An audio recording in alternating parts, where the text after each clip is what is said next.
Hello' বন্ধু বান্ধৱীসকল, আজি বৰমা বজাৰ জনাসকলে জানে, আপোনালোকে নাজানে। আহকচোন, মই বজাৰৰ পৰা কি আনিলোঁ চাওঁ। এয়া এইটো চাওক, ধৰিব পাৰিছে? নাই পৰা, মই দেখাই আছোঁ ভালদৰে। চাওক, মাছৰুম, আমাৰ লাফু কওঁ আমি। এয়া বাঁহৰ মাজে মাজে হয়। মই কিন্তু বিৰাট ভাল পাওঁ, আপোনালোকে কেনে পায় নাজানো। আৰু আজি এটা বস্তু পালোঁ, এইটো চাওক, নিচলা মাছ পাবলৈ নাই, কাৰাকাৰি কৰি কিবাকৈ এক পোৱা পাইছোঁ। বহুত দাম, 800 টকা। 800 টকা কিলো। এই 200 টকা দি এইখিনি আনিছোঁ। আৰু এয়া আলহী আহিবৰ বাবে অলপমান চিনি পাইছেই চাগে। এয়া ঢেকীয়া শাক, বজাৰৰ পৰা কিনি অনা নাই দেই, এই ওচৰৰে বস্তি এটাৰ পৰা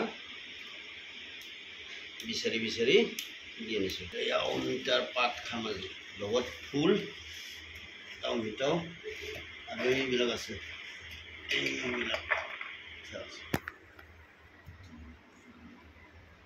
আৰু এয়া ইতিমধ্যে হৈ গ'ল বাচা কুটা কমপ্লিট। এতিয়া ৰান্ধনি ভালদৰে ৰান্ধিলেই হ'ল। এয়া ঢেকীয়া, এয়া অমিতাৰ ফুলে পাতে অমিতা, আৰু এয়া গুটি। আপোনালোকে খাই নাখায় নাজানো, মই ভাল পাওঁ, বিৰাটেই ভাল পাওঁ। আলহী মানে মা আহিব।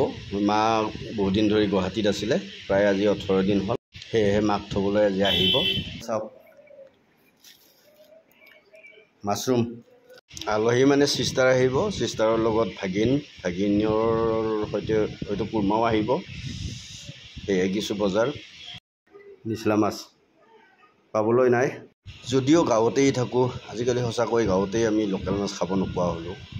দুই এটা যি বজাৰত ওলায় তাকো যিহে দাম, ইফালে শাক পাচলিৰো যিহে দাম, সেয়াই কি কৰিলোঁ, ঘৰতে অমিতা গছৰ পৰা এইখিনি পাৰিলোঁ অমিতা, আৰু লগতে ওচৰতে বস্তিত এয়া লাগি আছিলে, নামটো কি আছিলে জানো, পাহৰি থাকিলোঁ, জনাবচোন।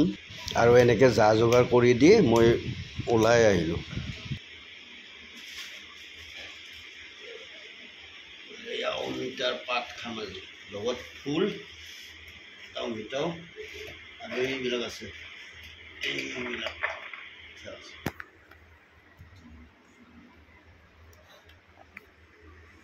আপোনালোকে খাই কেনেকুৱা পায়? খায়নে এইবিলাক? খায়, সকলোৱে খায়, কিন্তু বৰ ভাল পাওঁ। মানে এনেকৈ বিচাৰি আনি